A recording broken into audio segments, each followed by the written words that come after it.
नमस्कार, स्वागत है आप सभी का आज के इस वीडियो में। दोस्तों, काफ़ी सारे लोग ऐसे होते हैं जिनको पेट के अंदर बार-बार जलन सी महसूस होती है।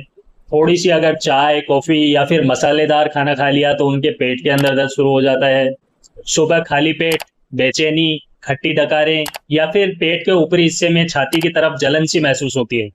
अगर आप भी उनमें से हैं, तो ये सिर्फ कोई सिंपल एसिडिटी नहीं बल्कि गैस्ट्राइटिस भी हो सकता है। जी हाँ, क्रोनिक गैस्ट्राइटिस से हमारे देश के अंदर काफ़ी सारे लोग लगातार परेशान रहते हैं और लगातार एंटासिड्स का यूज़ करके कई सालों तक अपनी बीमारी को दबाए हुए रखते हैं। क्योंकि जो एंटासिड्स वो लेते हैं, वो केवल उनके लक्षणों को दबाते हैं, डिजीज़ को रिकवर करने के अंदर वो कोई हेल्प नहीं करते। आज इस वीडियो के अंदर हम जानेंगे कि क्रोनिक गैस्ट्राइटिस क्या होता है, हमारे पेट की जो अंदरूनी परत होती है, वो बार-बार खराब क्यों हो जाती है और कौन से वो साइंस बेस्ड स्टेप्स हैं जो कि आपकी गट की लाइनिंग या स्टमक की लाइनिंग को हील करने के अंदर आपकी मदद करें। तो सबसे पहले हम बात करते हैं कि क्रोनिक गैस्ट्राइटिस क्या है। तो हमारा जो स्टमक होता है उसके अंदर एक प्रोटेक्टिव लेयर होती है जिसको कि गैस्ट्रिक म्यूकोसल लेयर कहा जाता है। ये लेयर स्टमक के अंदर प्रोड्यूस होने वाले स्ट्रॉन्ग एसिड HCl जो कि हाइड्रोक्लोराइड होता है, जिसके बारे में आपने सुना होगा कि बहुत ही स्ट्रॉन्ग एसिड होता है। इस एसिड से हमारी स्टमक की अंदरूनी दीवार को प्रोटेक्ट करने का काम ये करती है। जब इस अंदरूनी लेयर के अंदर लंबे समय तक सूजन बनी हुई रहती है या फिर इस लेयर को कोई डैमेज हो जाता है, कोई इंजरी हो जाती है, तो ऐसी कंडीशन को हम क्रोनिक गैस्ट्राइटिस कहते हैं। इसके लक्षणों के तौर पर आपको पेट में जलन महसूस होती है, कई बार थोड़ी सी छाती की तरफ भी आपको जलन महसूस हो सकती है, पेट में दर्द रह सकता है, पेट जल्दी भर जाता है, खट्टी डकारें आने लगती हैं, जी घबराता रहता है, मतली सी रहती है, नोजिया रहता है, भूख कम लगती है और पेट फूला हुआ रहता है। अब हम गैस्ट्राइटिस के कॉमन कारणों की बात करते हैं। दुनिया भर के अंदर सबसे कॉमन जो गैस्ट्राइटिस का कारण है, जो लंबे क्रोनिक गैस्ट्राइटिस का कारण होता है, वो होता है एच पाइलोरी बैक्टीरिया। ये बैक्टीरिया हमारे पेट की अंदरूनी परत के अंदर रहकर लगातार सूजन पैदा करता रहता है। दूसरा इसका कारण होता है बहुत ज्यादा पेन किलर्स का यूज करना, जैसे कि आइबुप्रोफेन, डाइक्लोफिनेक, पैरासीटामोल। इस तरह की दवाएं हैं जो कि हम छोटी छोटी बातों के ऊपर ले लेते हैं।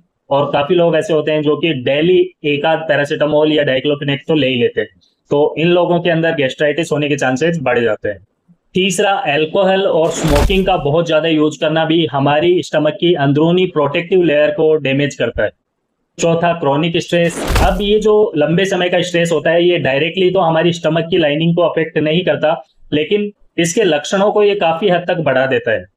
पांचवा, ऑटो इम्यून गैस्ट्राइटिस, यानी कि हमारा शरीर जो है वो खुद के ही खिलाफ एक्ट करने लगता है और हमारे शरीर की खुद की इम्यूनिटी ही पेट की अंदरूनी सेल्स के ऊपर हमला बोल देती है। अब इससे बचने के लिए हम क्या करें? तो सबसे पहला जो काम है वो ये है कि कारण का सही पता लगाएं कि किस वजह से आपके अंदर ये हो रहा है। एच पाइलोरी बैक्टीरिया की वजह से है, या फिर पेन किलर्स का यूज आप करते हैं, या अल्कोहल स्मोकिंग की हैबिट्स जो है वो ज्यादा है आपके अंदर। जो भी कारण है उसका पहले हमें पता लगाना है, क्योंकि कारण अगर सही तरीके से पता लगेगा तभी हम इसको रिकवर कर पाएंगे, अदरवाइज नहीं कर पाएंगे। आप लगातार एंटासिड्स लेते जाएंगे और पीपीआई जो कि खाली पेट वाले कैप्सूल होते हैं उनका यूज करते जाएंगे, तो वो इसका सॉल्यूशन नहीं है। बल्कि गैस्ट्राइटिस का सही कारण पता लगाकर उसके ऊपर एक्ट करना इसको जड़ से खत्म कर सकता है। क्योंकि मान लो कि अगर आपके अंदर गैस्ट्राइटिस की समस्या है और उसका कारण एच पाइलोरी बैक्टीरिया है, अब आप लगातार एंटासिड की दवाएं ले रहे हो, लेकिन एंटासिड क्या करेगा? उस एच पाइलोरी की वजह से जो एसिड का प्रोडक्शन हुआ है उसको न्यूट्रलाइज कर देगा, लेकिन जो एच पाइलोरी है वो तो स्टमक के अंदर एज इट इज है, वो तो खत्म नहीं हुआ। तो आपकी जो दवा लेने की वजह से सिम्टम्स रिकवर होते हैं, न कि आपकी डिजीज ठीक होती है। तो ऐसे केसेस के अंदर डॉक्टर्स अक्सर एच पाइलोरी टेस्ट करवाते हैं, एंडोस्कोपी कर सकते हैं या फिर ब्लड टेस्ट भी करवा सकते हैं, क्योंकि सही कारण को जानना ही इलाज का पहला कदम है। अगर सही कारण पता नहीं चला तो फिर इलाज पॉसिबल नहीं है। दूसरा, स्टमक फ्रेंडली डाइट को अपनाएं। अगर आप में लंबे समय से ये समस्या रहती है तो आपको अपने स्टमक की हेल्प करनी चाहिए, उसकी हीलिंग के अंदर मदद करनी चाहिए, न कि उसको बार बार आप उसकी हीलिंग के अंदर डिस्टरबेंस पैदा करें। तो इसके लिए हम क्या कर सकते हैं? जो चीजें स्टमक के लिए रिलैक्स रहने में मदद करें वो हमें खानी चाहिए, जैसे कि दलिया खाइए, केला खा सकते हो, सादा चावल खाइए, उबली हुई सब्जियां, मूंग दाल। और अगर आप कम खट्टा दही जो होता है, नॉर्मल जो दही है जो कि खट्टा नहीं है, वो भी आप यूज में ले सकते हैं। इस तरह की चीजें आपकी गैस्ट्रिक लाइनिंग को इम्प्रूव करने के अंदर मदद करेंगी और आपके स्टमक की लाइनिंग की हीलिंग जल्दी हो पाएगी। और दूसरी तरफ अगर आप बहुत ज्यादा तला भुना हुआ खाते हैं, ऑयली चीजें ज्यादा खाते हैं, मसालेदार चीजें खाते हैं, प्रोसेस्ड फूड्स का ज्यादा यूज करते हैं, पैकेज्ड फूड्स का ज्यादा यूज करते हैं, कोल्ड ड्रिंक्स ज्यादा पीते हैं, चाय या कॉफी का ज्यादा यूज करते हैं, तो ये जो है ये आपकी अंदरूनी दीवार के अंदर जो सूजन है उसको और ज्यादा इरिटेट करती हैं, उसको और ज्यादा बढ़ाने का काम करती हैं। तो इन्हें हमें अवॉइड करना है। अब इसमें काफी लोग ये सोचते हैं कि गैस्ट्राइटिस है तो कॉफी और चाय बंद कर दो। तो सब लोगों के लिए ये जरूरी नहीं है कि कॉफी और चाय बंद करना इसका सॉल्यूशन हो, क्योंकि हर पर्सन की बॉडी अलग अलग होती है, सबका जेनेटिक स्ट्रक्चर अलग अलग होता है। कुछ लोगों में चाय और कॉफी से दिक्कत बढ़ सकती है, तो वहीं कुछ को इसकी वजह से कोई इश्यू नहीं होता है। तो ये पर्सन टू पर्सन वेरी करता है। सबके लिए हम यूनिवर्सली ये नहीं कह सकते कि अगर आपको गैस्ट्राइटिस की समस्या है तो हम चाय या कॉफी को बंद कर दें। लेकिन अगर आपको चाय या कॉफी पीने के बाद आपके सिम्टम्स बढ़ जाते हैं तो आपको इसे जरूर अवॉइड करना चाहिए, और खाली पेट चाय या कॉफी पीने से तो हमें हमेशा बचना चाहिए। चौथा, मेडिसिन का सही उपयोग करें। डॉक्टर्स अक्सर इसके लिए आपको पीपीआईज दे सकते हैं, प्रोटॉन पंप इनहिबिटर्स जो होते हैं, ओमेप्राजोल, रेबेप्राजोल, पेंटोप्राजोल, इस तरह की जो दवाएं हैं वो दी जा सकती हैं।